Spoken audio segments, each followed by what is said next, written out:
"Take the pretty one," her father offered the Duke, but he looked at the rejected sister in the shadows. The Duke was supposed to marry her sister. Instead, he turned his gaze to her, the rejected one standing in the shadows. What did he see in the invisible sister that everyone else missed? Hello, lovely. If you're enjoying this historic romantic tale, I'd be so grateful for a like or a subscribe. It helps me bring you more stories of love, longing, and history. And if you're up for it, tell me in the comments where you're watching from. I read every note, and it always brings a smile to my face. Chapter 1. The Invisible Daughter. The afternoon light slanted through the library windows in pale golden streams, illuminating dancing motes of dust that drifted like tiny spirits through the still air. Lady Eleanor Harrington sat curled in the worn leather chair by the eastern window, her favorite perch in all of Harrington Hall, with John Locke, an essay concerning human understanding, open in her lap. The pages were soft beneath her fingers, edges rounded from years of handling. The leather binding cracked but comfortable in her hands, like an old friend's embrace. She had just reached Locke's assertion that the mind was a blank slate tabula rasa, upon which experience wrote its lessons when the sound of carriage wheels on gravel shattered the library's peaceful silence. She's returned. Lady Sophia has returned. The housemaid's excited cry echoed through the hall's stone corridors, followed by the rapid patter of feet. Eleanor looked up from her book, marking her place with a finger, and listened as the household stirred to life with an energy it rarely possessed these days. Doors opened and closed. Voices rose in cheerful greeting. Even Mrs. Wilkins, their aging housekeeper, could be heard hurrying down the main staircase with uncharacteristic speed. Eleanor remained in her chair, watching the dust motes continue their lazy dance, undisturbed by the commotion beyond the library doors. Her sister had been to the modiste in London, a 2-day journey that had consumed the household's conversation for the past week. New gowns for the season, the finest silks, colors that would complement Sophia's golden hair and rose-petal complexion. Eleanor had heard it all discussed in exhaustive detail, though no one had thought to ask if she might need new gowns as well. Not that it mattered. Eleanor had long ago accepted her role in the family tableau, the shadow to Sophia's light, the footnote to her sister's story. She returned her attention to Locke, but the words blurred before her eyes. Through the library's half-open door, she could hear her sister's voice, bright and musical, like bells chiming. "Oh, Mrs. Wilkins, you should see the emerald silk. The modiste said it would make my eyes look like precious gems, and the cream muslin with the embroidered roses. Father will adore it." "I'm certain.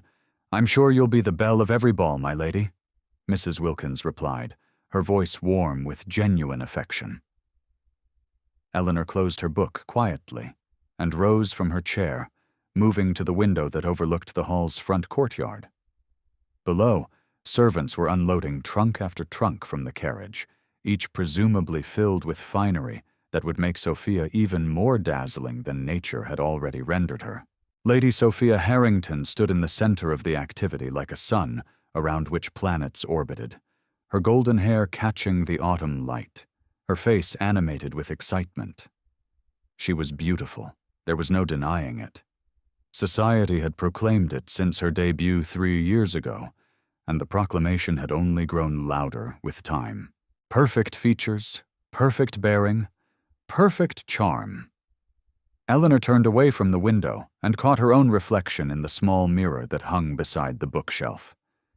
Dark hair pulled back simply, gray eyes that were too large for her face, features that were pleasant enough, but utterly unremarkable.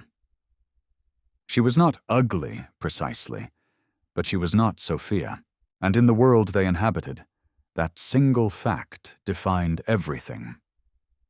The library door burst open, and Sophia swept in, still wearing her traveling cloak, her cheeks flushed from the journey. Eleanor, there you are.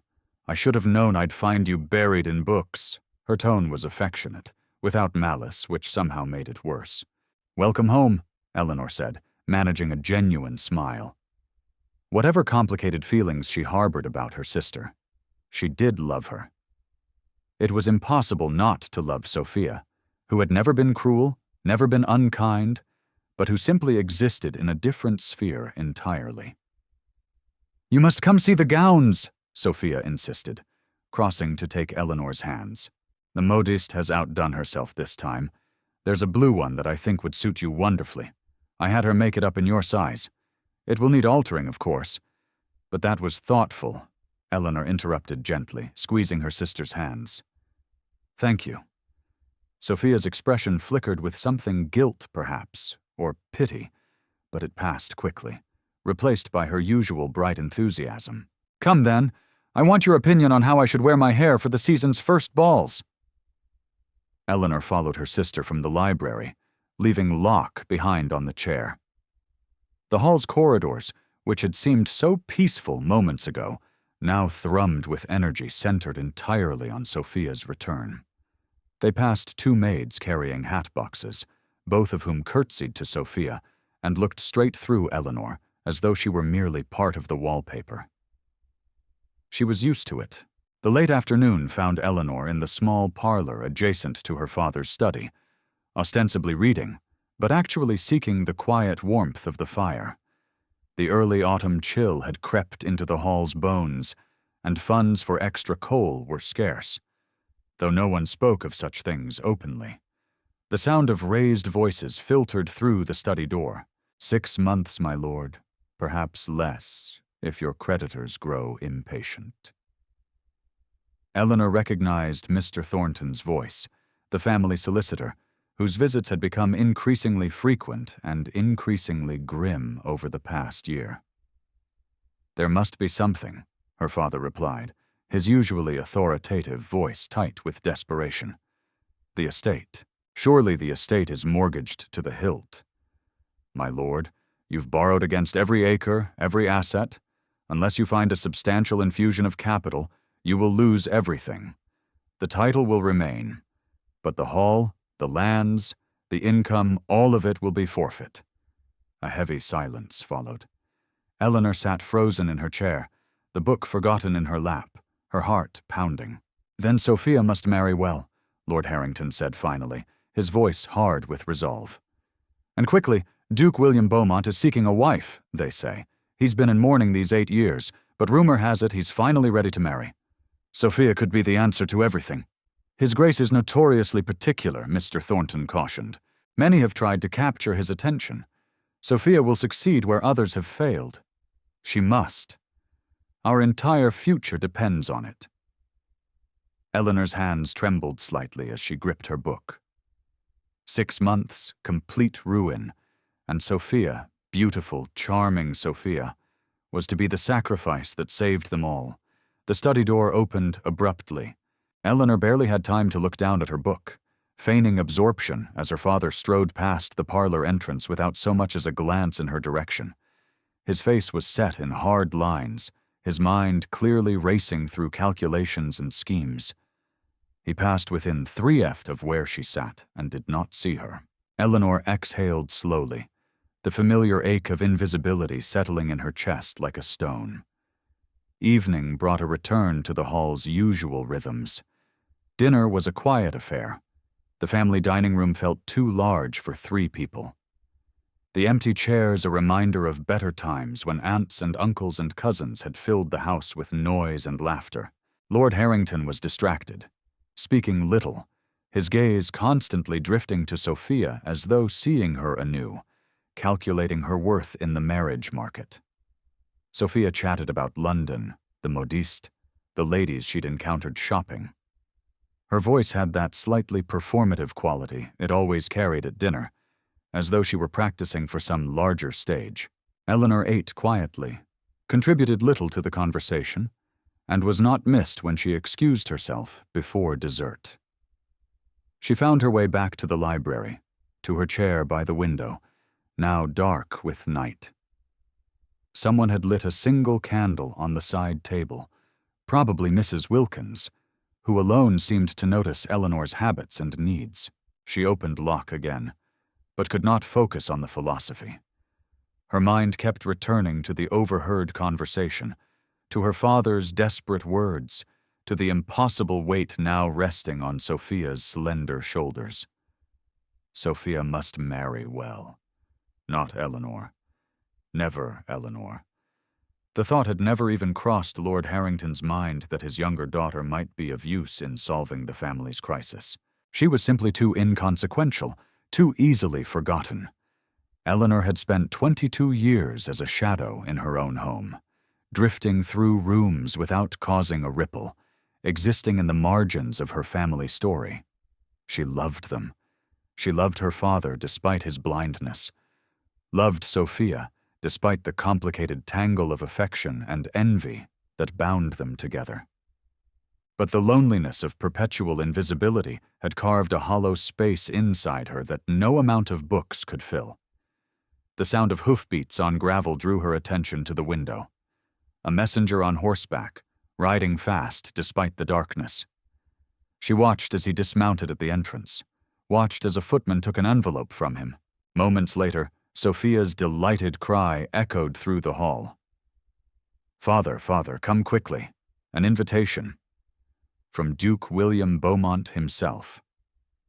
Eleanor remained in her library chair, listening to the excited voices in the distance, knowing without being told that her name would be included on the invitation, only as an afterthought, a necessary formality.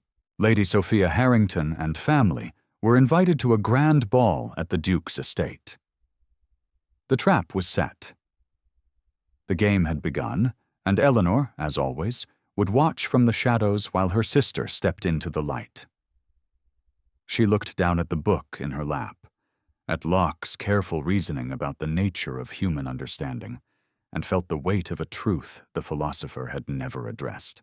That understanding oneself, seeing one's own worth, meant nothing if the world had already decided you were invisible. The candle flickered in a draught, casting dancing shadows across the page. Outside her library sanctuary, Harrington Hall hummed with new energy, new hope. All of it centered on Sophia's golden beauty and the Duke who might save them all. And Eleanor, alone with her books and her thoughts, allowed herself one moment of selfish longing, wondering what it might feel like to be seen, truly seen, by someone who looked past the surface to the person beneath. Then she closed her book, extinguished her candle, and disappeared into the darkness of the hall's corridors. A ghost in her own home. Chapter 2. The arrangement. The week that followed the Duke's invitation transformed Harrington Hall into a hive of frenzied activity. Seamstresses arrived at dawn and worked by candlelight into the evening, their needles flashing as they adjusted hems and took in seams, the scent of lavender sachets mixed with the sharper smell of new fabric. And everywhere Eleanor turned, she encountered bolts of silk, scattered pins, and harried servants rushing from room to room. All of it centered on Sophia. The morning room had been converted into a fitting chamber, where Sophia stood on a raised platform like a statue being sculpted. Turning this way and that, as Madame Laurent, the modiste, fussed over the drape of emerald silk. "The neckline must be perfect, my lady," Madame Laurent muttered through a mouthful of pins. "His Grace will notice every detail." Eleanor watched from the doorway, unnoticed as usual, as her sister stood perfectly still, her arms extended while two assistants adjusted the sleeves. Sophia's face was serene, almost blank, the expression she wore when she retreated into herself, becoming the beautiful object everyone required her to be. Lady Eleanor. Eleanor turned to find Madame Laurent's youngest assistant, a girl barely 16, holding a dress of pale gray muslin. "For you, my lady, for the fitting." The dress was simple, almost severe in its lack of ornamentation. Eleanor recognized it as the afterthought. It was made up quickly from leftover fabric, designed to ensure she would blend seamlessly into the wallpaper of whatever ballroom she occupied. The fitting took less than 10 minutes. No one fussed over the drape of her hem or worried whether the neckline flattered her complexion. The assistant marked a few adjustments with chalk, nodded, and moved on to more important tasks. Eleanor caught her reflection in the standing mirror as she changed back into her day dress. In the gray gown, she looked like a ghost, pale, insubstantial, easily overlooked, which was, she supposed, exactly the point. Lord Harrington had converted his study into a training ground of sorts. Eleanor passed by one afternoon to find him coaching Sophia on the art of conversation, pacing before her like a general preparing his troops for battle. You must be charming, but not forward, interested but not desperate. You must laugh at his jests, but not too loudly. You must, Father, please. Sophia interrupted, a rare edge to her voice. I understand what is required. Do you? Lord Harrington stopped his pacing, fixing his elder daughter with an intense stare. Do you truly understand what hangs in the balance? You are the solution to all our problems, my dear. The Duke is our salvation. You cannot, you must not fail us. Eleanor, standing unnoticed in the doorway, watched her sister's shoulders tighten, watched the way Sophia's hands clenched in her lap before she forced them to relax, to settle gracefully, perfectly. I will not fail you, Father, Sophia said quietly, her voice stripped of its usual music. Lord Harrington nodded, satisfied, and returned to his pacing, listing all the ways Sophia must present herself to capture a duke's attention. Eleanor slipped away before either of them noticed her presence. The weight of expectations settling over Sophia was almost visible, like dust accumulating on a shelf, layer upon layer until the original surface disappeared beneath it. That night, Eleanor was reading by candlelight in her chamber when a soft knock sounded at her door. Come in, she called, surprised. No one knocked at her door after dark. Sophia entered, still in her dressing gown, her golden hair loose around her shoulders. In the flickering candlelight, she looked younger, less polished, almost fragile. I couldn't sleep, Sophia said, hovering near the door, as though uncertain of her welcome. Eleanor set aside her book and gestured to the chair beside her bed. Sit with me. Sophia crossed the room and sank into the chair, drawing her knees up beneath her like a child seeking comfort. For a long moment, neither sister spoke. Do you ever feel like a thing rather than a person? Sophia asked finally, her voice barely above a whisper. Eleanor's breath caught. It was the most honest question her sister had ever asked her. Yes, Eleanor answered simply. Every day, Sophia looked at her then, really looked at her, and Eleanor saw something raw and desperate in her sister's eyes. But before Eleanor could reach out, before she could offer comfort or solidarity, Sophia's expression shuddered. The mask slipped back into place. Beautiful, serene, untouchable. I should let you sleep, Sophia said, rising abruptly. The week ahead will be exhausting. She was gone before Eleanor could find words to call her back, leaving only the faint scent of rose water and the echo of a vulnerability too frightening to examine. Eleanor stared at the closed door for a long time before returning to her book, though the words swam meaninglessly before her eyes. The library became Eleanor's refuge from the chaos consuming the hall. While seamstresses sewed and dancing masters taught Sophia the latest steps, Eleanor buried herself in research. She told herself she was simply curious, but truthfully she was starving for any scrap of information about the man who had become the center of their household's desperate hopes, Duke William Beaumont. The name appeared in various books and periodicals scattered throughout her father's collection. She pieced together a portrait from fragments. Born in 1785, inherited the dukedom at 23 when his father died suddenly. By all accounts, a serious young man, scholarly with progressive views that occasionally raised eyebrows among the more conservative members of the peerage. And then the tragedy that had defined him. 8 years ago, the woman he loved, Lady Victoria Langley, had died in a riding accident. The Duke had retreated from society, becoming something of a recluse, managing his estates with capable efficiency, but attending no balls, hosting no parties, living in what the gossip columns called splendid isolation. Until now, until he had decided finally to seek a wife. Eleanor found a political pamphlet tucked between 2 books on agricultural reform. She almost missed it, but the Duke's name on the cover caught her eye. On the Necessity of Educational Reform by William Beaumont, Duke of Ravenswood. She opened it carefully and began to read. The arguments were cogent, passionate, radical. The Duke advocated for broader access to education, including, and Eleanor's pulse quickened as she read Classical Education for Women. He quoted Mary Wollstonecraft. He argued that denying half the population access to learning was not only unjust, but economically foolish. A mind is not determined by the body that houses it.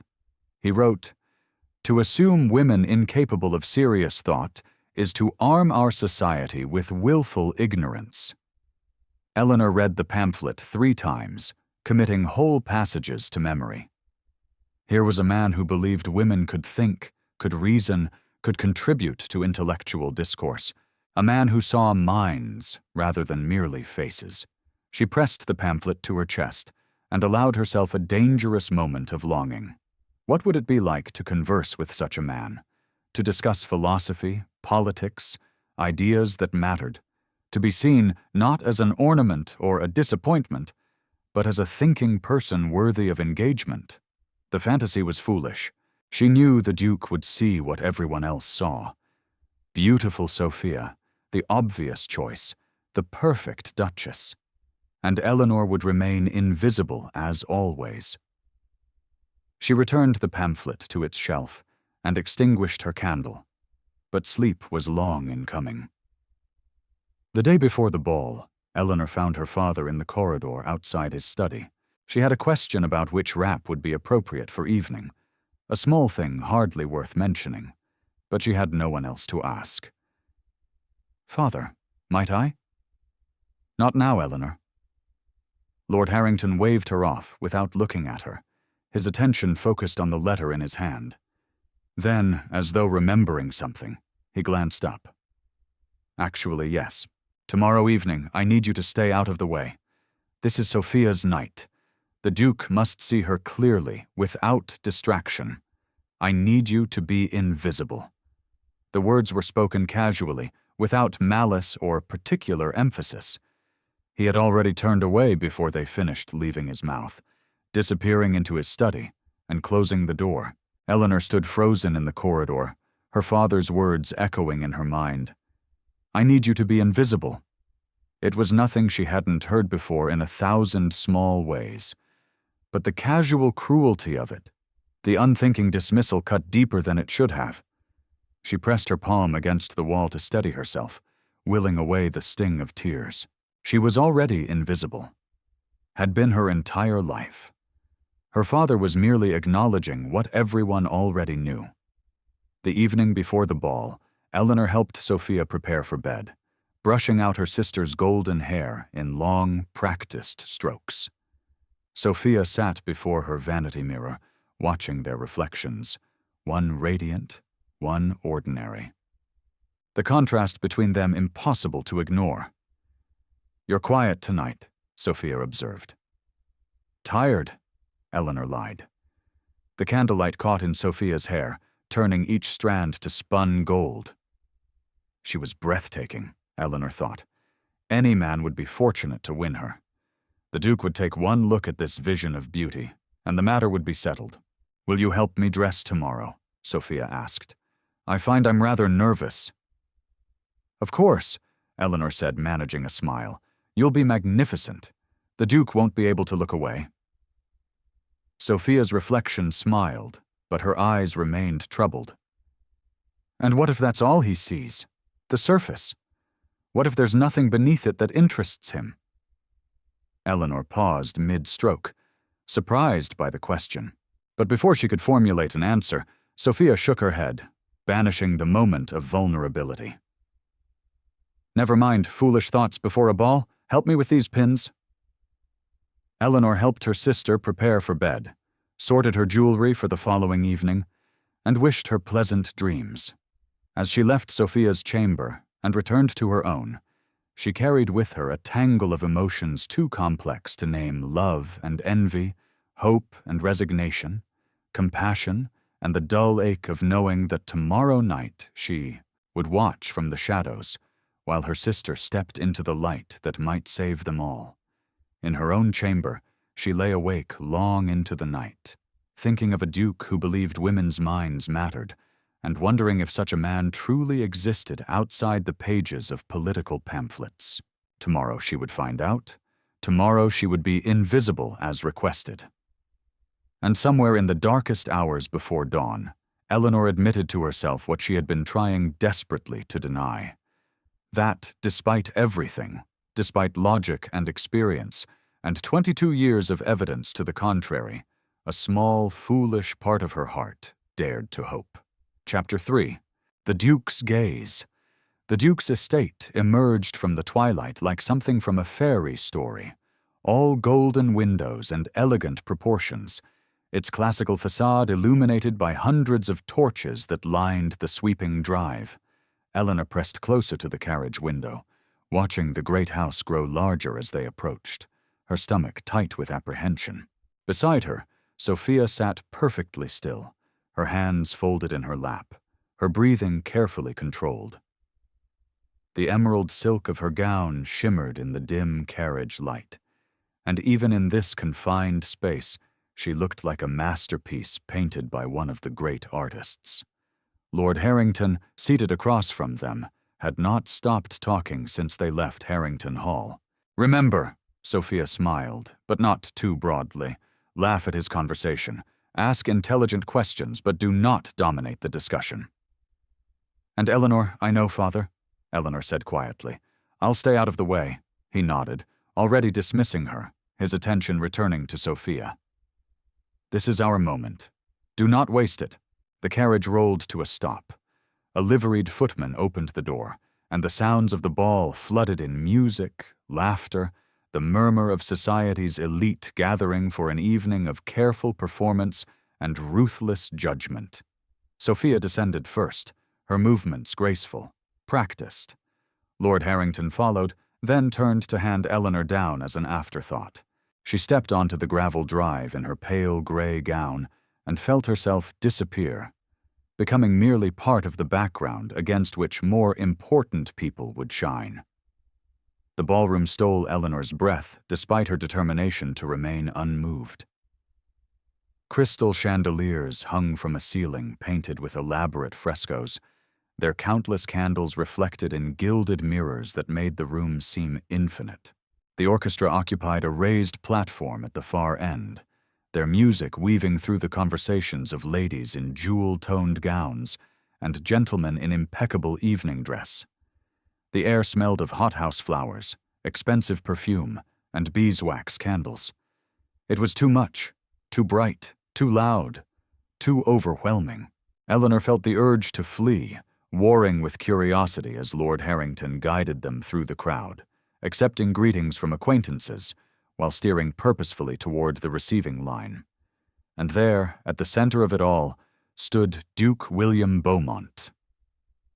He was taller than Eleanor had imagined, broad-shouldered, with dark hair that fell slightly over his forehead, despite obvious attempts to tame it. Handsome, certainly, but it was not his features that arrested her attention. It was the quality of stillness about him, the sense of a man who had learned to armor himself against the world. Grief had etched faint lines around his eyes and mouth, lending his face a gravity that set him apart from the younger, more carelessly cheerful men surrounding him. He moved through the obligations of hosting with quiet dignity, greeting each guest with courtesy, but without the affected charm of aristocratic performance.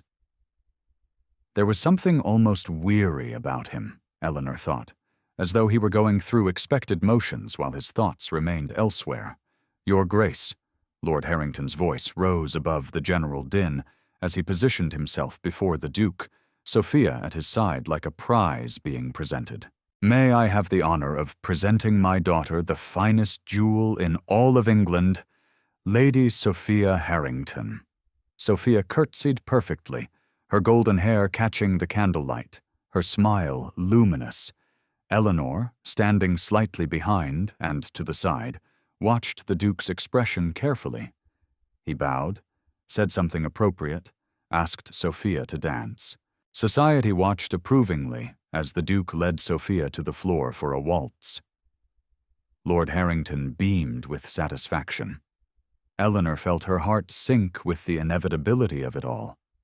Beautiful Sophia and the handsome Duke. The perfect match, the expected outcome.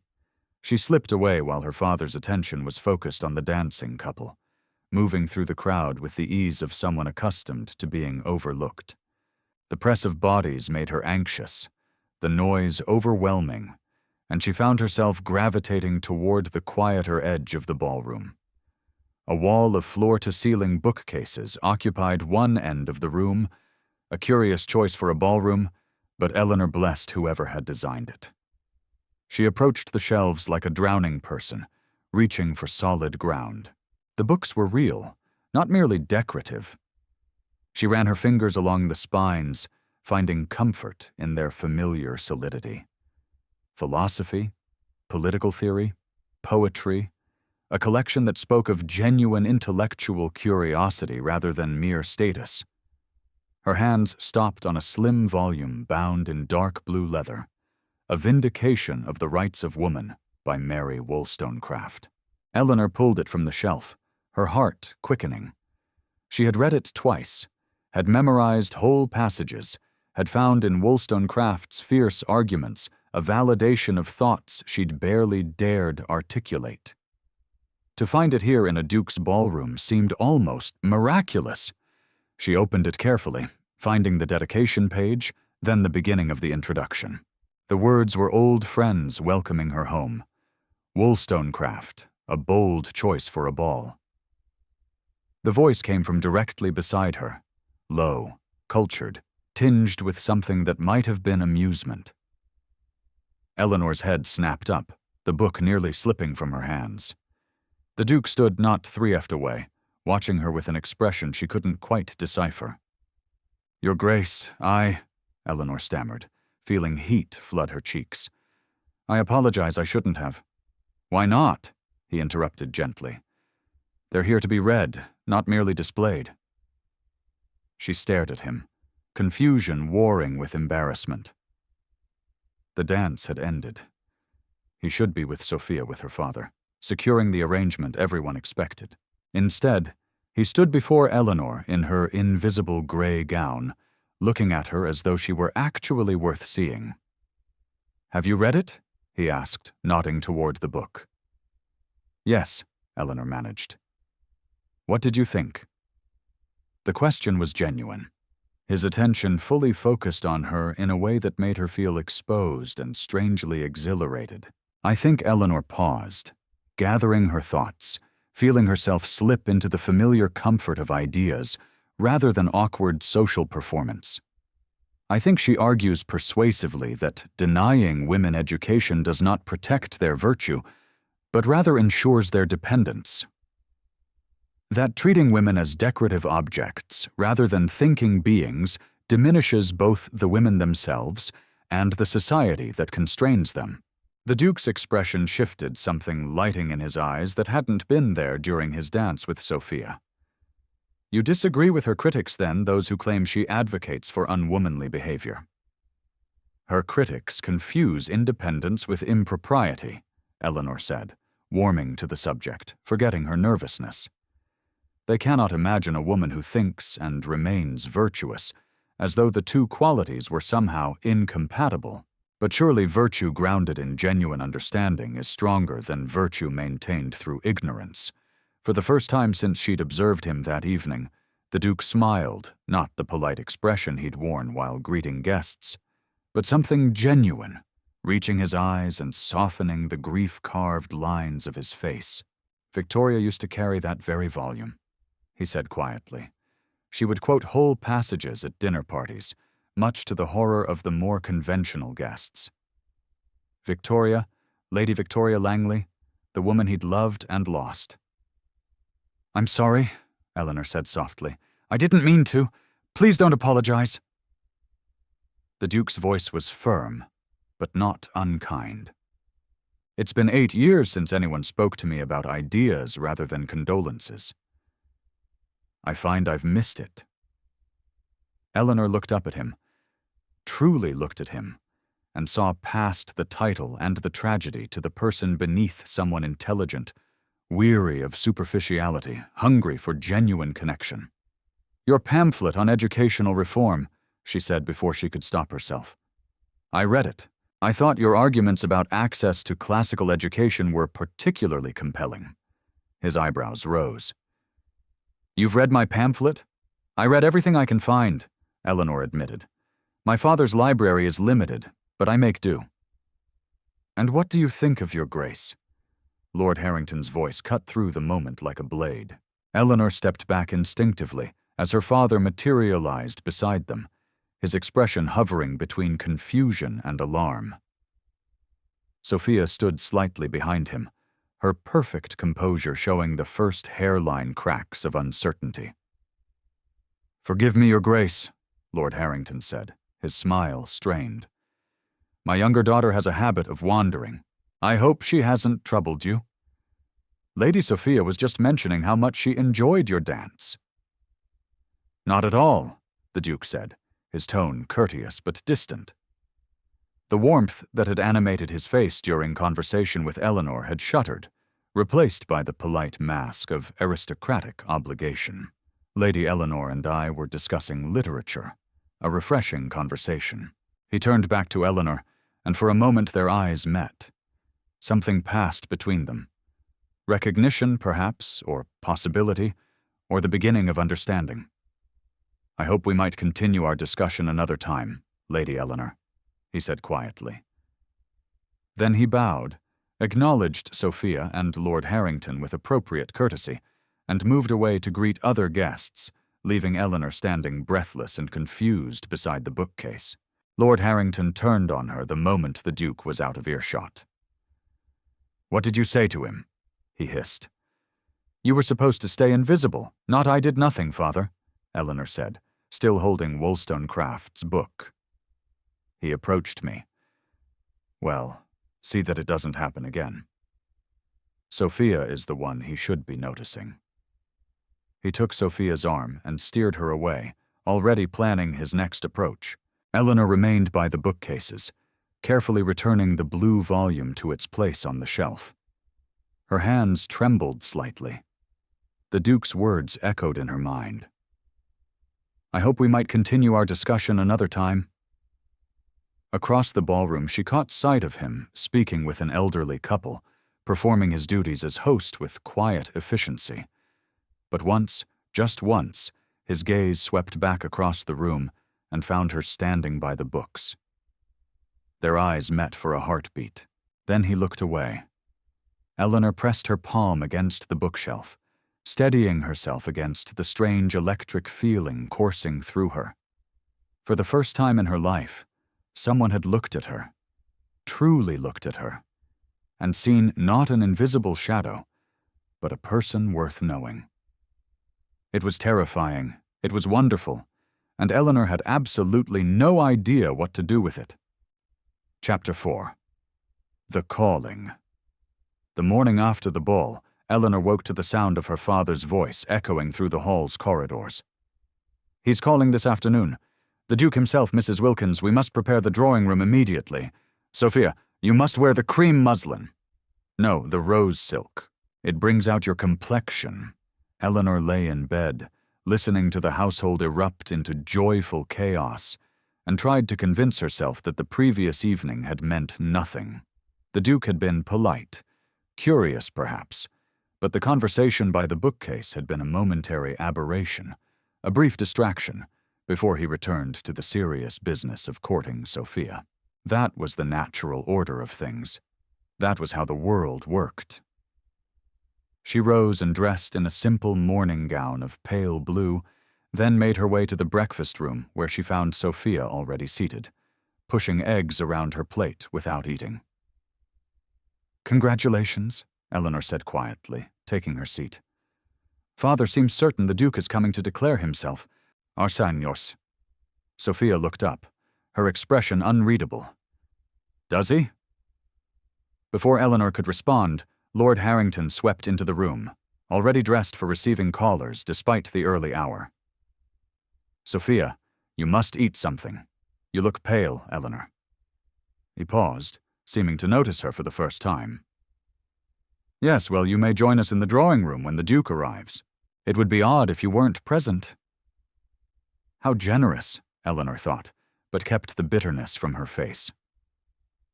The Duke arrived precisely at 3 corks, as proper calling hours dictated.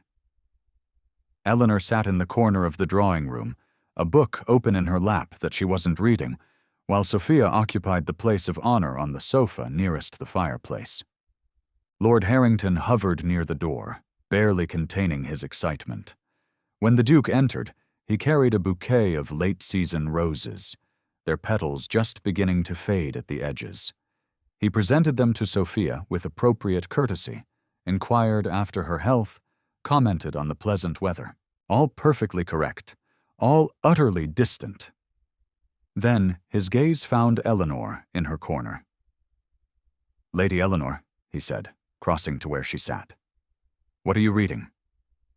She held up the book, a volume of Voltaire's philosophical essays that she'd discovered in her father's library. "Ambitious reading for an afternoon," the Duke observed, and she could have sworn she saw amusement in his eyes. "I find Voltaire's arguments about tolerance particularly relevant," Eleanor said before she could stop herself, "though I disagree with some of his conclusions about natural philosophy." "Do you?" The Duke settled into the chair beside her corner, his attention entirely focused on her response. "In what way?" And just like that, they were deep in conversation about empiricism and rationalism, about the limits of human reason, about whether true knowledge could exist independent of experience. Across the room, Sophia sat with the roses in her lap, watching. Lord Harrington frowned, uncertain how to redirect the Duke's attention without appearing rude. The visit lasted the appropriate 30 minutes.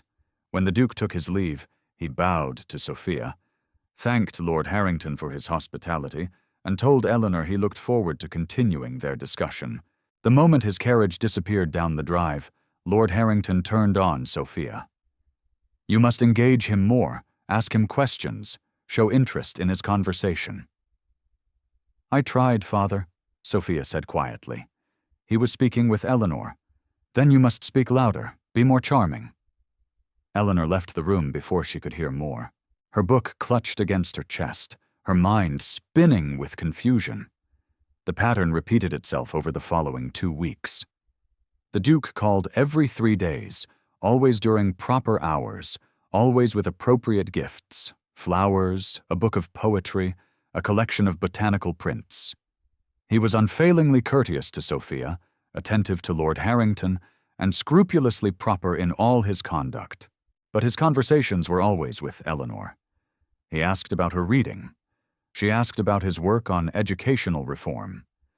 They debated the merits of various philosophers, discussed political theory, argued good-naturedly about whether poetry or prose better captured truth. Time disappeared when they spoke, the rest of the room fading until there was only the exchange of ideas, the thrill of being genuinely understood. Eleanor began to anticipate his visits with a mixture of excitement and dread. Each conversation made the next separation more difficult.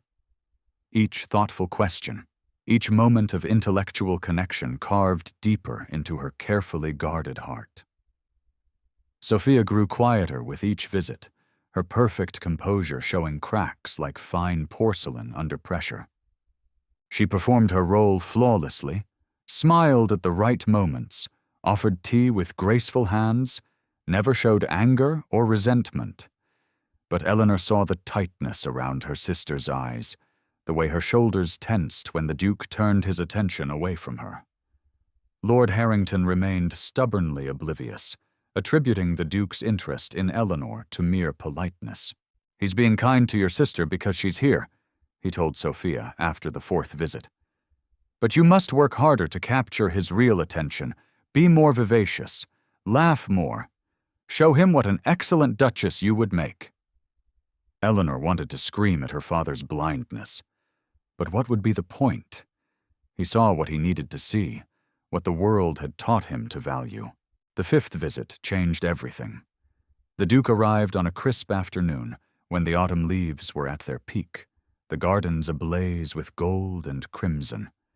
After the usual pleasantries in the drawing room, he made an unexpected request. "The day is remarkably fine," he said, addressing Lord Harrington. "Might I impose upon your hospitality and request a walk in your gardens? I've heard they're quite beautiful this time of year." Lord Harrington nearly fell over himself, agreeing. "Of course." "Your Grace, Sophia, accompany the Duke." "I was hoping," the Duke interrupted gently, "that both Lady Sophia and Lady Eleanor might join me. I find the conversation flows more easily with a small group. It was an unusual request, but not improper." Lord Harrington hesitated, then nodded. The 3 of them walked out into the garden, Sophia on the Duke's right arm, Eleanor on his left, though she had not taken his offered arm, keeping a proper distance instead.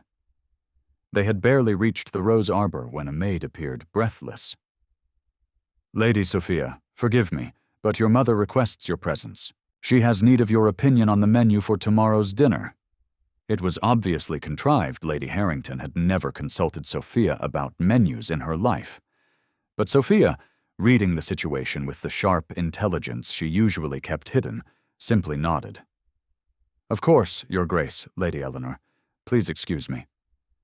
She swept away, leaving Eleanor alone with the Duke among the fading roses. Panic fluttered in Eleanor's chest. This was improper. They should return to the house, find a chaperone, maintain the appropriate distance. Instead, they walked deeper into the garden. "Your Grace," Eleanor said finally, unable to bear the silence. "I believe you are expected to court my sister." "Expected?" "Yes." The Duke's voice was quiet, measured. "Expected by your father, by society, by everyone who sees only surfaces." "She is beautiful," Eleanor said, defensive. "She is everything a duchess should be. She is lovely," the Duke agreed. "She is accomplished and graceful and perfectly bred for the role. And when I speak with her, I feel nothing but a distant sort of appreciation, like admiring a portrait in a gallery." Eleanor stopped walking, turning to face him. "Then why do you keep calling?" The Duke met her eyes, and she saw in them a vulnerability that made her breath catch.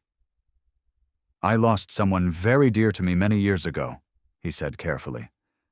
"Victoria, she was brilliant and fierce and utterly herself. And when she died, I believed my capacity for connection died with her. I spent 8 years in a comfortable sort of numbness, managing my estates, fulfilling my obligations, feeling nothing."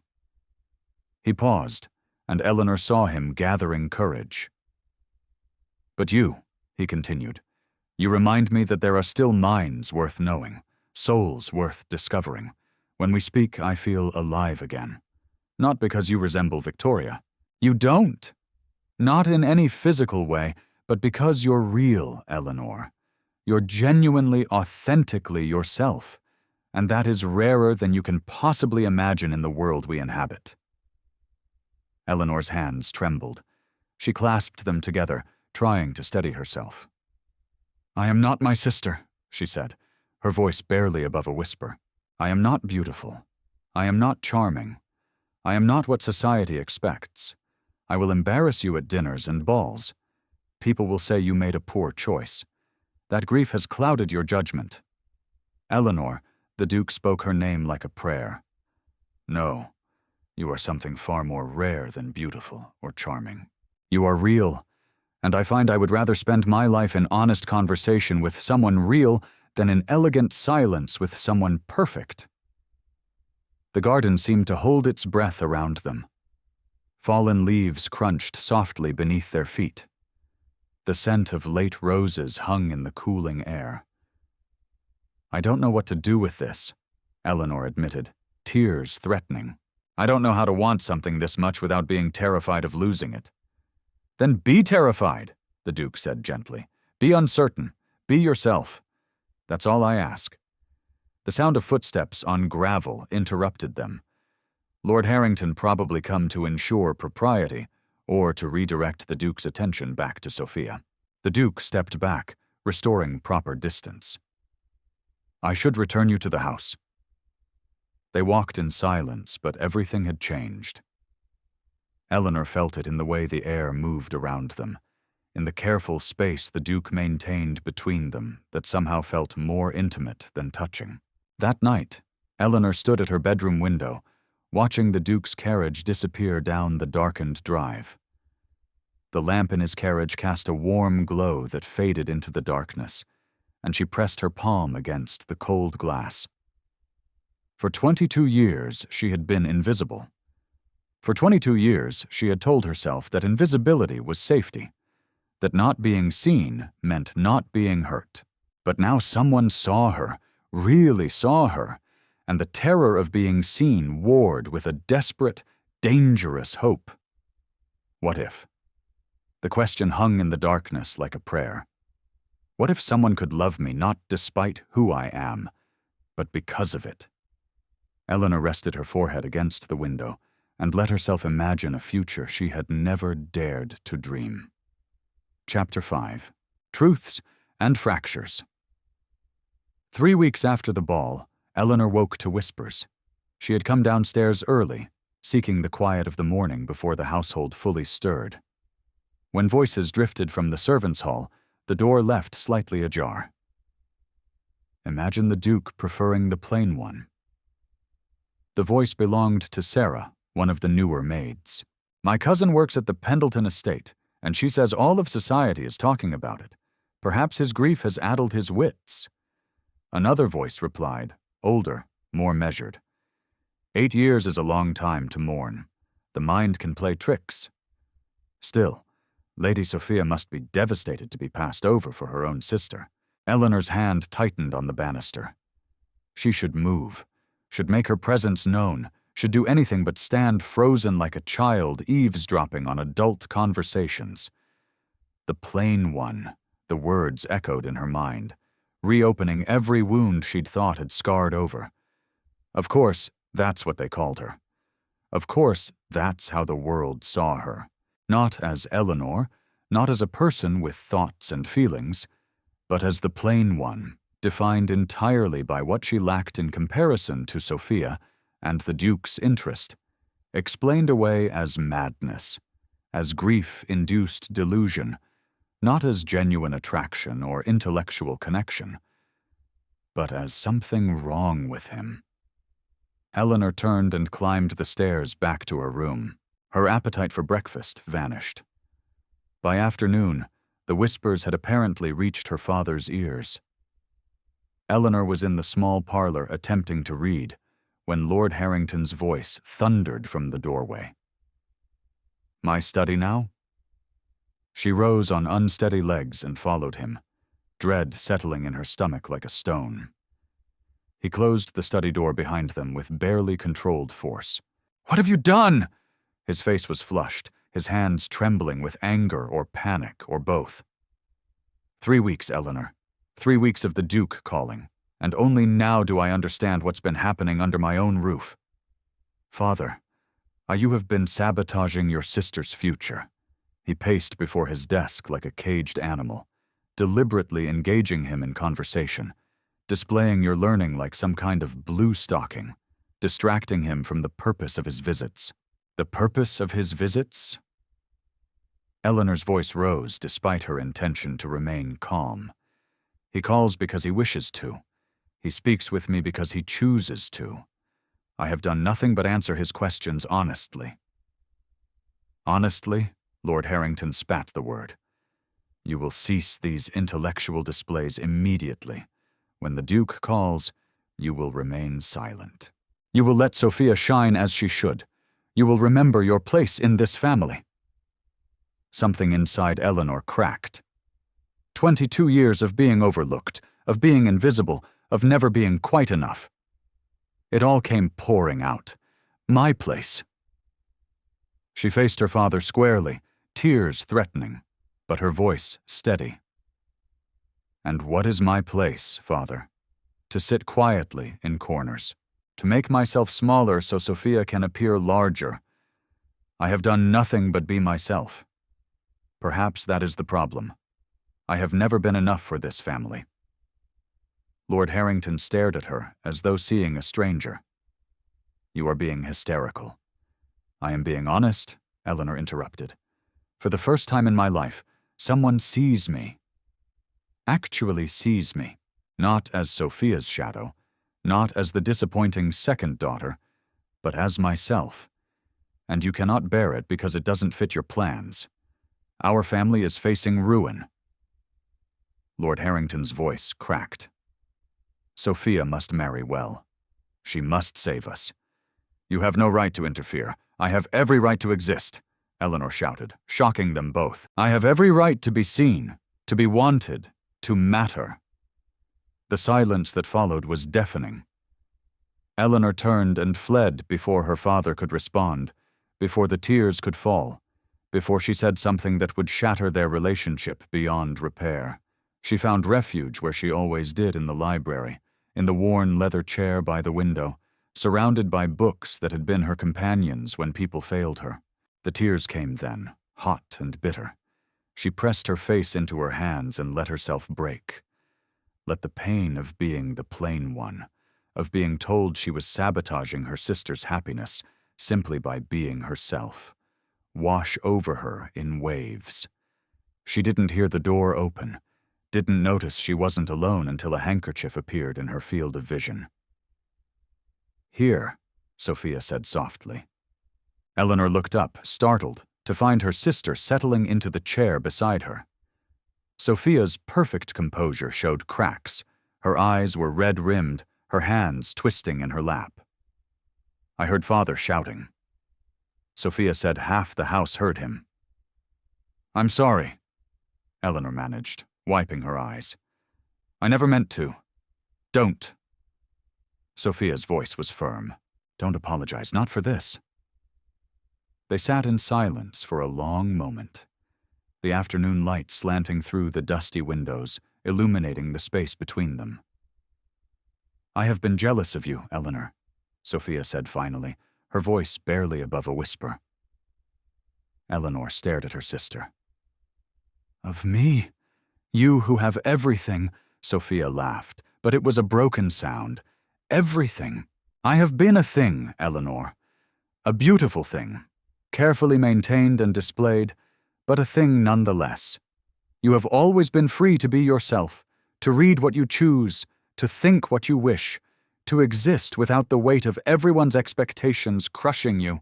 "Free," Eleanor echoed. "I have been invisible." Yes, Sophia said, meeting her eyes. "But invisible means unseen. I have been seen constantly, but never truly known. Do you understand the difference?" Eleanor saw tears tracking down her sister's perfect face, the first genuine emotion she'd witnessed from Sophia in years. 3 years ago, Sophia continued, her voice shaking, "I fell desperately in love with Captain James Whittaker. He was the second son of a baronet, respectable, but with no title, no fortune. When Father discovered our attachment, he forbade it immediately. James left for India, and she pressed the handkerchief to her eyes. I have been dying slowly ever since. Every ball, every suitor, every performance of being the perfect daughter. It's been a kind of living death." "Sophia," Eleanor breathed, reaching for her sister's hand. "The Duke should choose you," Sophia said fiercely. "You make each other come alive. I see it when you speak together. The way you both lean forward, the way the rest of the room disappears. I see the way he looks at you, Eleanor, and I wish." Her voice broke. "I only wish someone would look at me that way. Not at my face, not at what I represent, but at me. Eleanor squeezed her sister's hand, understanding flooding through her. They had both been trapped, one by beauty, one by its absence, one admired but unknown, one unseen but free to think. I'm terrified, Eleanor confessed. What if I'm not enough? What if this is a fantasy that will shatter the moment he truly knows me? Sophia turned to face her fully, gripping both of Eleanor's hands. What if it's real, and you let fear steal it from you? What if you finally have the chance to be seen and known and loved, and you run from it because you've been taught you don't deserve it? The words hit Eleanor like a physical blow.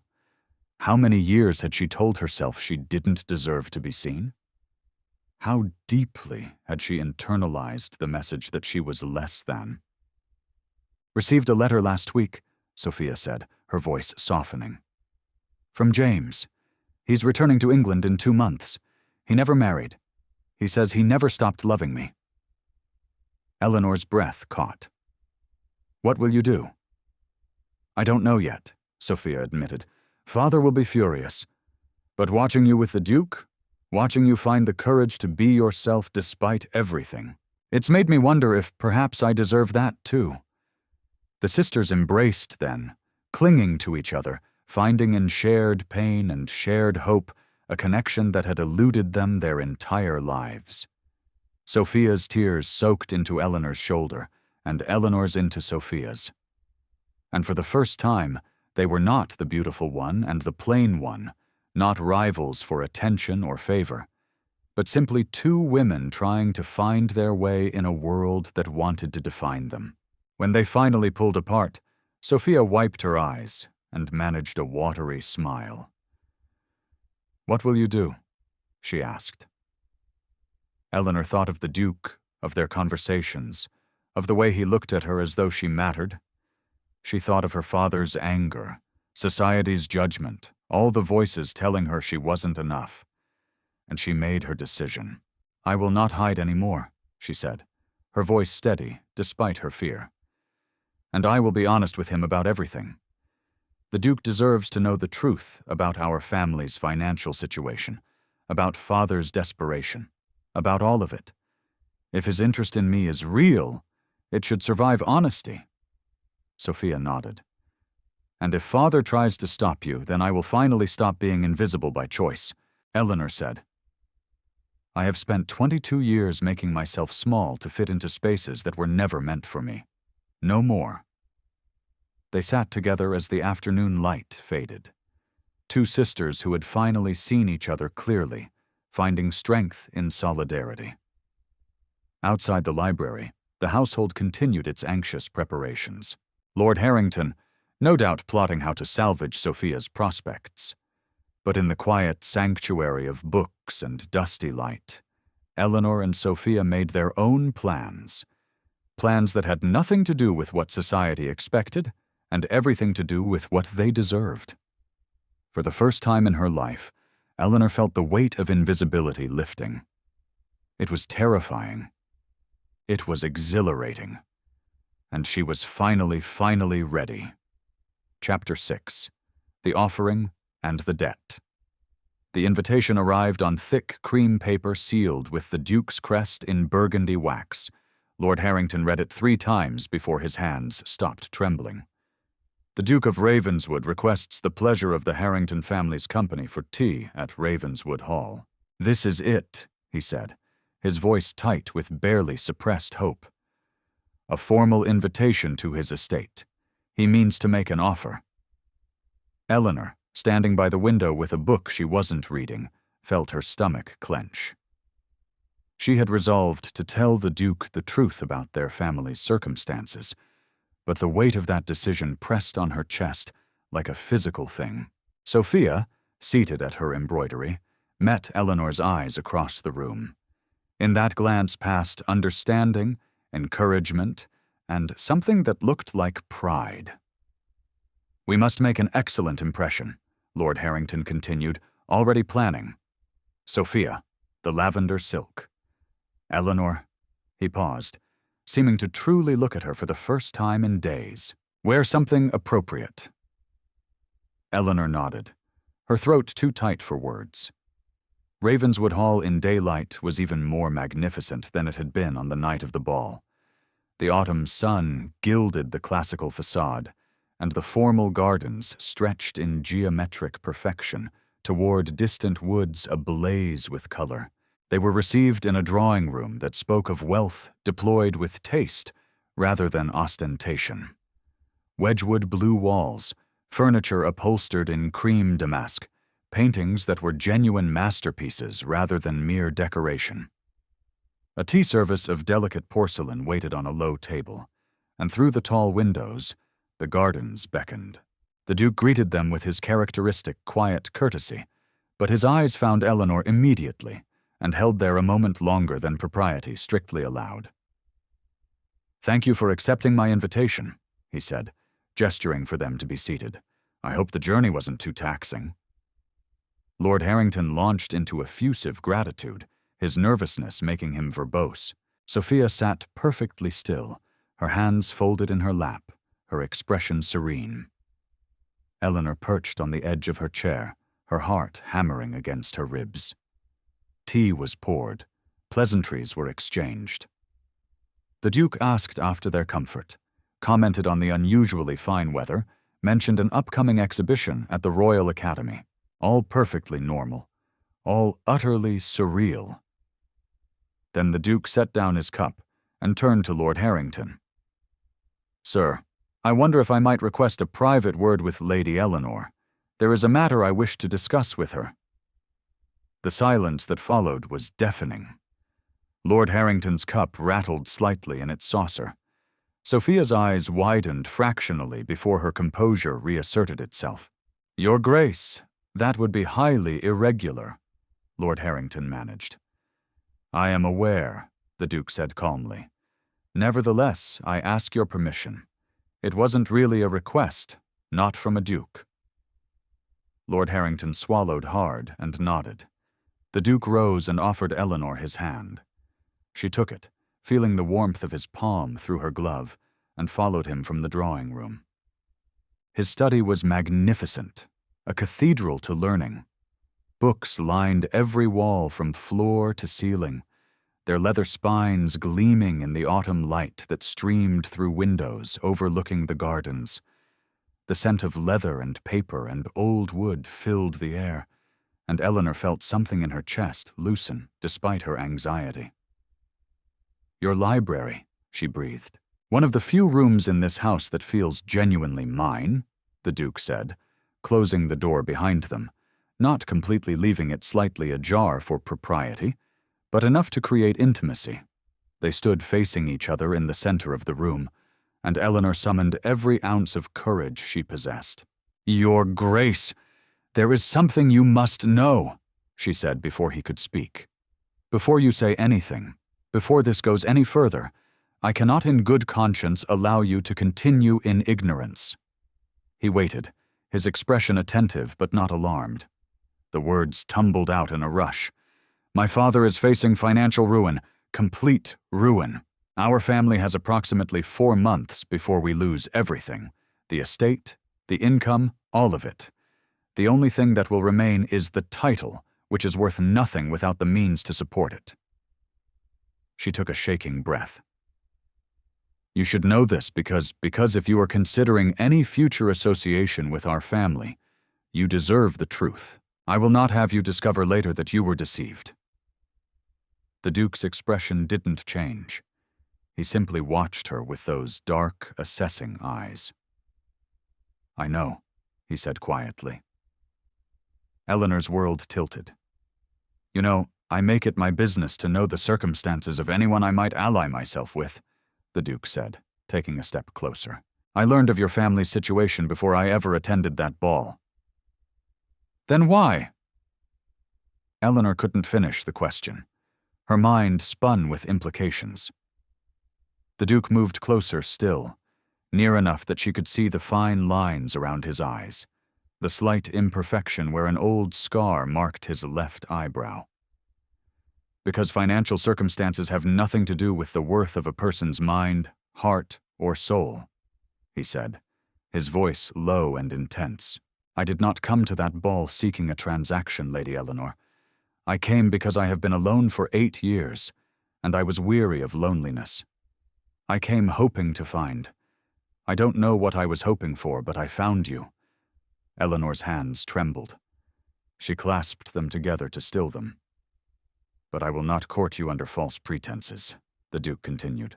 I want to help your family, not as payment for your hand, not as leverage or obligation, but because it is within my power to do so, and because your father's desperation has trapped both his daughters in cages they didn't build. I cannot let you solve our problems, Eleanor said, her voice breaking. It wouldn't be right. It would mean I came to you because of money, because of necessity. Then don't let me, the Duke interrupted gently.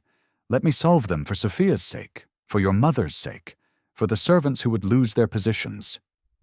What happens between us should be separate from financial obligation. I want your choice to be free, Eleanor, genuinely free. No one had ever offered her freedom before. The concept was so foreign that she couldn't quite grasp it. Free, she echoed.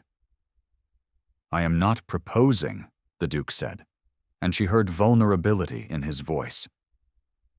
Not yet. I am asking if you would allow me to court you properly with no debts between us, no obligations, no pressure, just possibility. Just two people discovering whether what we found in conversation might grow into something more. The study was very quiet. Through the windows, Eleanor could see gardeners working in the distance, autumn leaves drifting down like golden rain. The world continued, oblivious to the fact that her entire life was reordering itself in this moment. I am terrified, she whispered. I know, the Duke said. So am I. What if I'm not enough? What if society's judgment proves too much? What if, Eleanor, he spoke her name like a benediction? What if you are exactly enough? What if this terrifying thing is real? She looked up into his face and saw her own fear reflected there, her own desperate hope. And she understood then that vulnerability was not weakness. It was the only honest foundation on which anything real could be built. Yes, she said. I am terrified. But yes, the Duke's expression transformed relief and joy, and something deeper that made her breath catch. He didn't touch her beyond what propriety allowed, but the space between them felt charged, alive with possibility. Then let me speak with your father, he said. Let me settle the debts as a gesture of goodwill. And then, if you're willing, let me court you properly? Eleanor nodded, not trusting her voice. They returned to the drawing room where Lord Harrington and Sophia waited in tense silence. The Duke resumed his seat and finished his tea, speaking of inconsequential things before requesting a private word with Lord Harrington in his study. Eleanor watched them go, then met Sophia's questioning gaze. He knows Eleanor mouthed about everything. Sophia's eyes widened, but before she could respond, the men returned. Lord Harrington's face was pale, his expression stunned. We should take our leave, he said, his voice unsteady. Your grace, your generosity is, I cannot adequately express. The Duke bowed. I am pleased to be of service. As they prepared to depart, the Duke caught Eleanor's hand briefly. A touch so fleeting it might have been accidental, but his eyes held hers. I will call on Thursday, he said quietly, if that would be acceptable. Yes, Eleanor managed. That would be acceptable. The carriage ride home passed in near silence. Lord Harrington stared out the window, his mind clearly racing. Sophia held Eleanor's hand, squeezing gently. That evening, as Eleanor prepared for bed, she heard footsteps in the corridor outside her room. They paused at her door. She waited, holding her breath, but no knock came. After a long moment, the footsteps retreated. Lord Harrington had stood outside his younger daughter's door, the daughter he had overlooked and dismissed, the daughter who had accomplished what his perfect daughter could not. and found himself unable to speak, unable to apologize, unable to acknowledge, unable to reconcile the Eleanor he had always ignored with the Eleanor who had captured a duke's genuine affection. His reckoning was not yet complete. But in her room, Eleanor stood at the window, looking out at the star-scattered sky, and felt the weight of invisibility finally completely lifting. She was seen. She was chosen. She was free! And the terror of it was matched only by the exhilarating, breathtaking joy. Chapter 7. Society's Judgment. The news spread through London society like ink bleeding through paper, unstoppable, staining everything it touched. The Duke of Ravenswood is courting the younger Harrington sister. Not the beautiful one, the plain one. Eleanor first heard the whispers during a fitting at the Modiste, where Madame Laurent's assistants spoke in voices they thought were too low to carry. Imagine choosing her over Lady Sophia. Perhaps grief truly has damaged his faculties? She pretended not to hear, standing perfectly still while pins were adjusted, her face carefully blank, but each word was a needle, finding its mark. By the time Lady Pendleton's garden party arrived 3 days later, the gossip had reached a fever pitch. Eleanor had considered feigning illness to avoid attending, but Sophia had taken her hand that morning and said simply, "We face them together."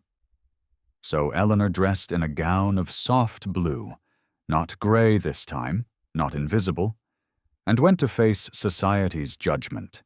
The Pendleton estate gardens were magnificent in the autumn afternoon, all golden light and precisely manicured hedges.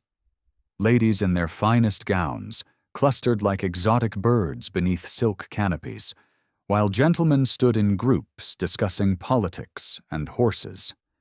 Servants circulated with champagne and delicate pastries. It should have been beautiful. Instead, it felt like stepping into an arena. The whispers started the moment Eleanor and Sophia descended from their carriage. Not even whispers, really. Conversations held at volumes clearly meant to be overheard. The plain sister has snared him somehow. A woman in peacock blue said to her companion, her voice carrying across the lawn. Perhaps she used some art. Women have ways, you know. I heard the Duke's judgment must be impaired by grief. Another replied, 8 years of mourning would disorder anyone's mind. Eleanor felt each word like a physical blow, but she kept her chin high, her hand steady on Sophia's arm. They moved through the garden, accepting greetings that ranged from genuinely warm to coldly perfunctory, navigating a social battlefield where every smile might conceal a blade. Then, Lady Pendleton materialized before them. She was a formidable woman in her 60s, a society matriarch whose approval or disapproval could make or break a debutante's season. Her steel-gray gown matched her eyes, and her expression combined pity with something sharper. "Lady Eleanor," she said, her voice honey-sweet and venomous. "Might I have a word? It wasn't really a request." Sophia's hand tightened on Eleanor's arm, but Eleanor gently extracted herself and followed Lady Pendleton to a slightly more private corner of the garden. "My dear," Lady Pendleton began, her tone suggesting she was bestowing great wisdom, "I feel it is my duty to speak plainly to you. This attachment between yourself and the Duke, it is quite unfortunate." "Unfortunate?" Eleanor repeated, her voice carefully neutral. "You must know you are quite out of your depth," Lady Pendleton continued, her eyes cold despite her sympathetic expression. "The Duke requires a wife who can represent his position with grace and beauty, someone who can shine at state dinners, who can navigate the highest circles of society without embarrassment. Surely, you see, you are not suited to such a role." The words were delivered with surgical precision, designed to cut through whatever fragile confidence Eleanor had built. And they worked. Eleanor felt her carefully constructed composure cracking, felt the old familiar shame rising like a tide. "Lady Pendleton," she began, but her voice wavered. My sister, Sophia said, appearing at Eleanor's side like an avenging angel, possesses more grace in her smallest gesture than most women achieve in a lifetime. The Duke's judgment is impeccable. It is society's that I question. The pronouncement rang across the garden. Conversation stuttered to a halt. Heads turned. Lady Pendleton's expression froze in shock. Lady Sophia, surely you cannot.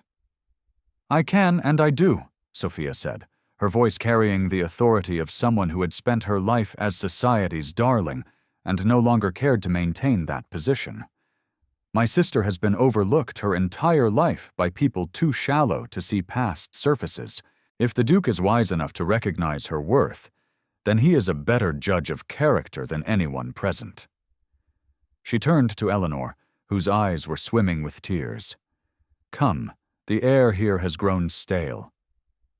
They walked away together, leaving Lady Pendleton speechless and society buzzing with this new development. But Eleanor made it only to the edge of the garden, to a secluded path lined with late blooming roses. Before she broke, I cannot do this, she gasped, pressing her hands to her face.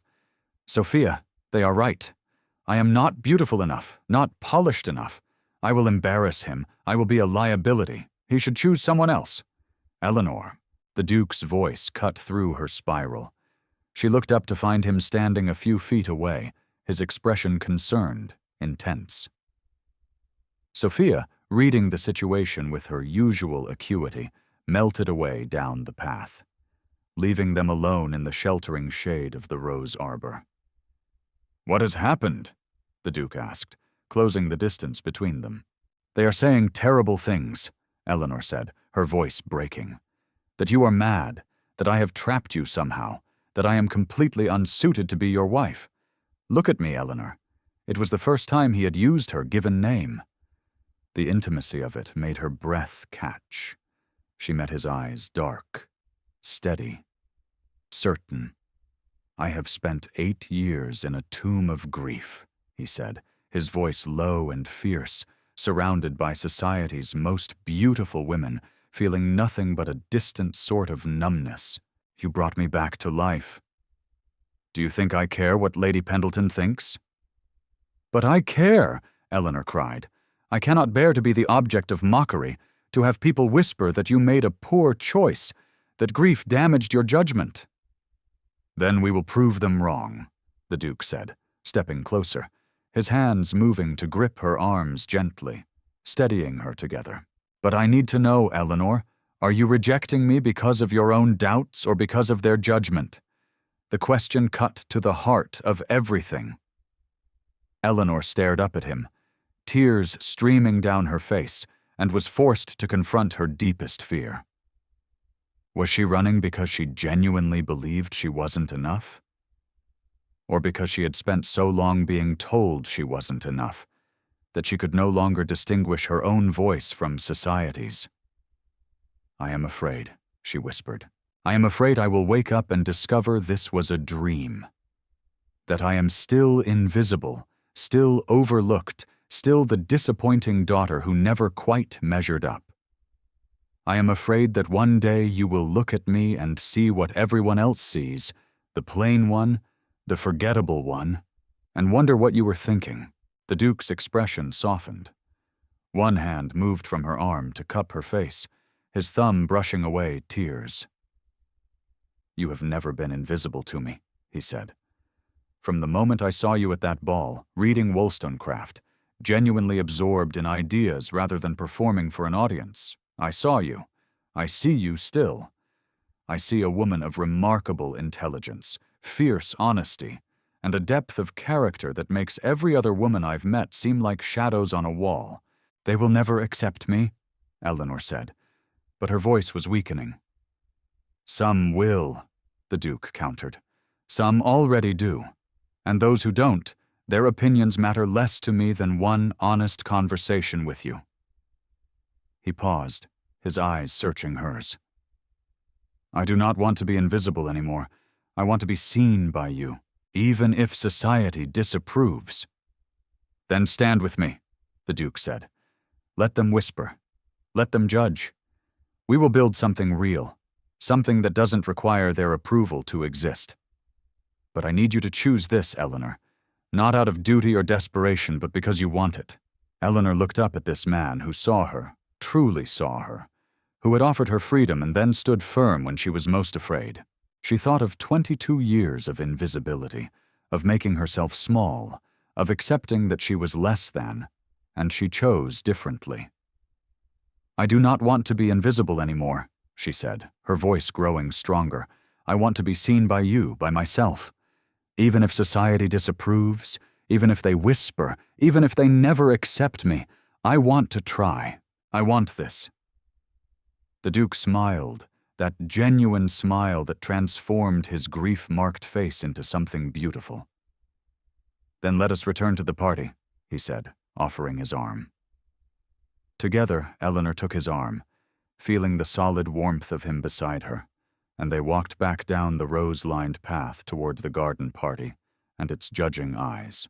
The whispers rose like a wave when they appeared Eleanor's hand on the Duke's arm, his posture protective, both their expressions resolute. Lady Pendleton's face went through several fascinating transformations. Other guests stared openly, but Sophia was there smiling with fierce pride. And a few faces, the Duchess of Somerset, old Lord Hartfield, Lady Sarah Whitmore, showed not judgment, but approval. Eleanor held her head high and did not let go of the Duke's arm. That evening, as Eleanor prepared for bed, a soft knock sounded at her door. "Come in," she called, expecting Sophia. Instead, Lord Harrington entered, looking older and more uncertain than she had ever seen him. "Father?" Eleanor said, surprised.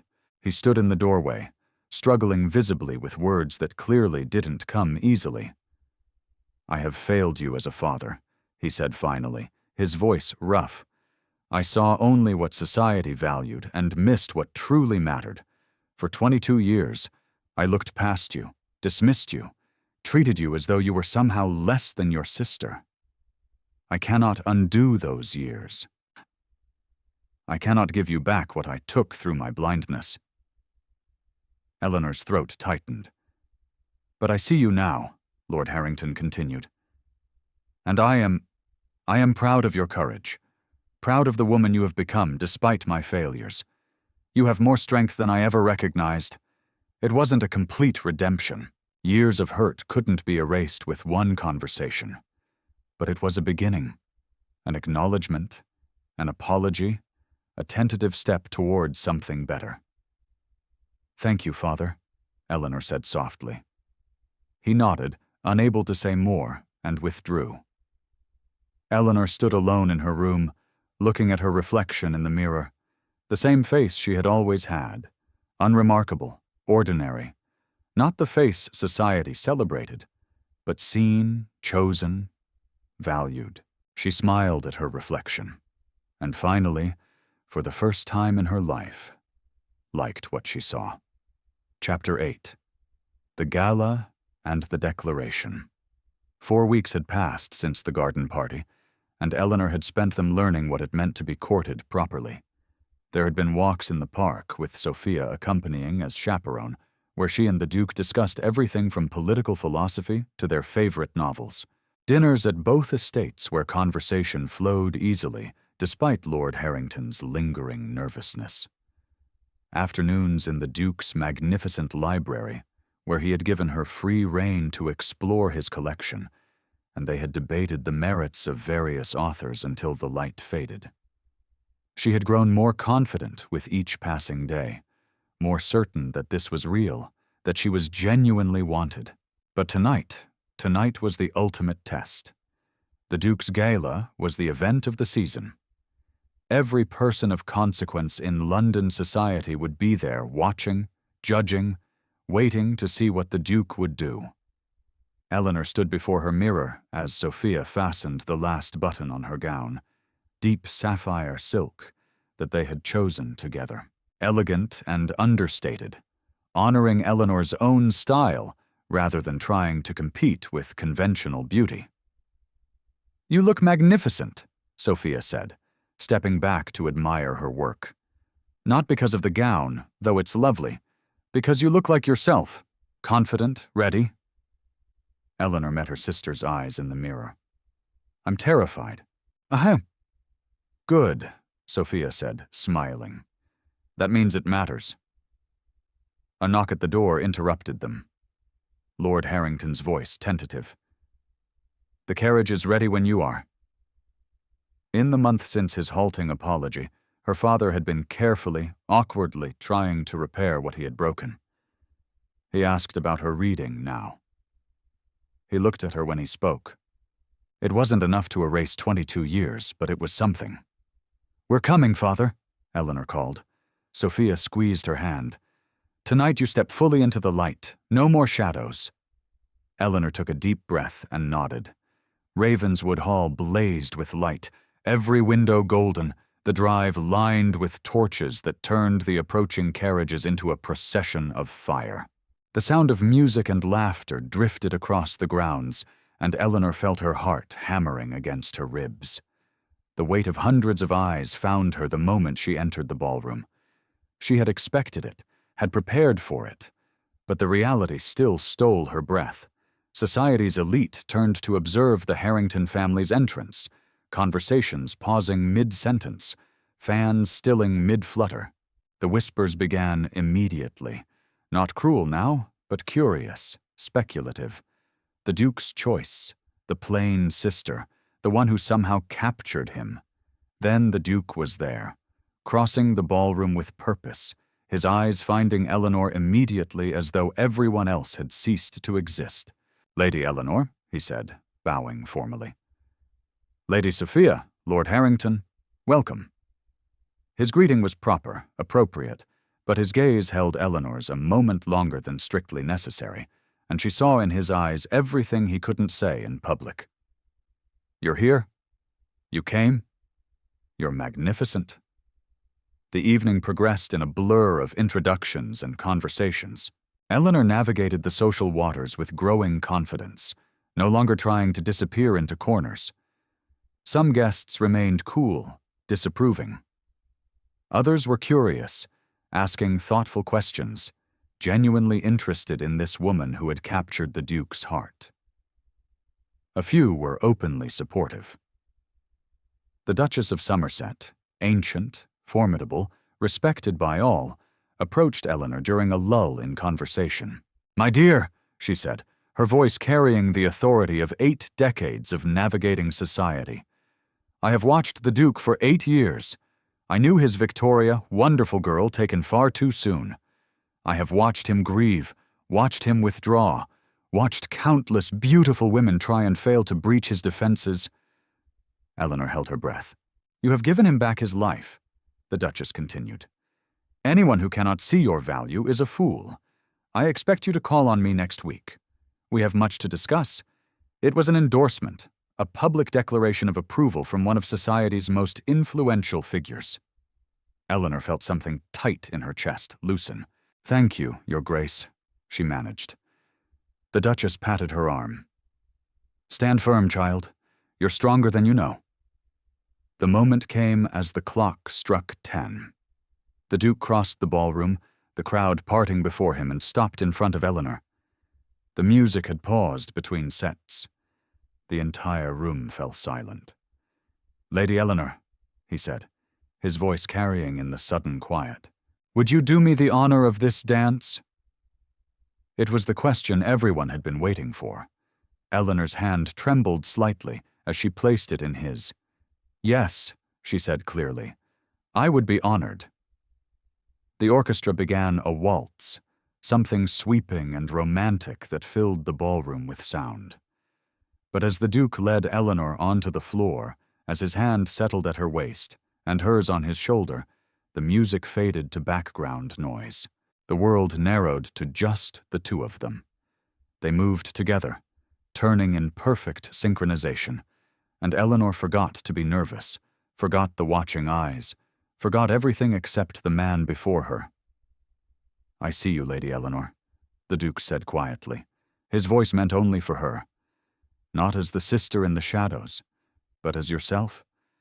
As the woman who challenged me, who made me want to live again, who brought light back into my carefully guarded heart. Eleanor felt tears threatening, but kept them at bay through sheer will. "I have spent my life invisible," she said, finding her voice, finding her courage. "But you taught me that I was not invisible. I was simply waiting to be seen by the right eyes." The Duke's expression softened, transformed. "Will you marry me, Eleanor?" he asked, the words carrying the weight of everything they had built together. "Will you stand beside me, not as an ornament, but as a partner? Will you challenge me, debate with me, build a life of substance with me?" The ballroom seemed to hold its breath. Eleanor looked up at this man who saw her, truly saw her, who had offered her not just love, but freedom, partnership, genuine equality.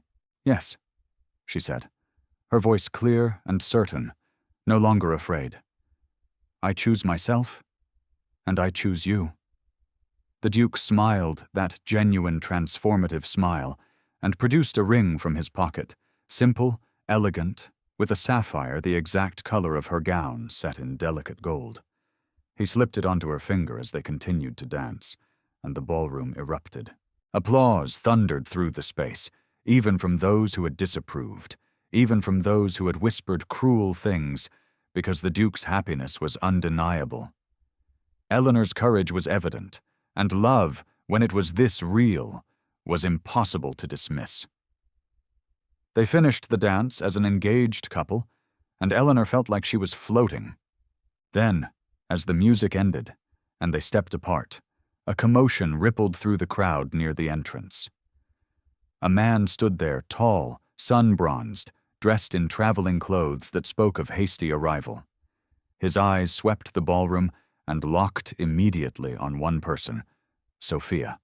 Captain James Whittaker had come home. Eleanor watched her sister's face transform, every carefully maintained mask shattering to reveal pure, overwhelming joy. Sophia moved across the ballroom like a woman in a dream, and the captain met her halfway, taking her hands, saying something Eleanor couldn't hear, but could read in every line of his body. "I never stopped loving you."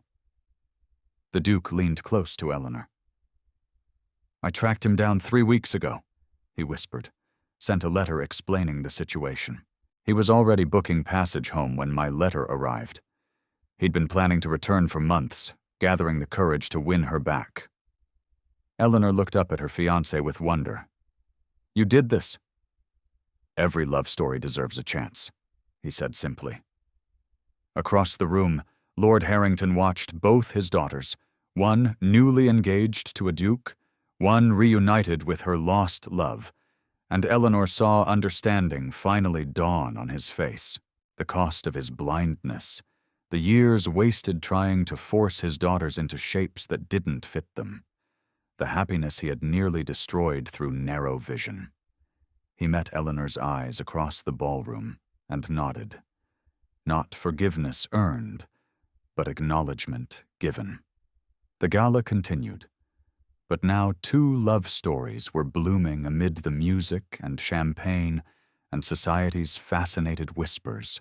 Later, when the crowd had thinned slightly and the initial excitement had settled, Eleanor and the Duke slipped away to the terrace. The autumn night was crisp and clear. Stars scattered across the sky like diamonds. The gardens stretched before them in geometric beauty, and the sounds of the gala drifted through the open doors behind them. Distant, unimportant. "I was so afraid," Eleanor said quietly, looking out over the grounds.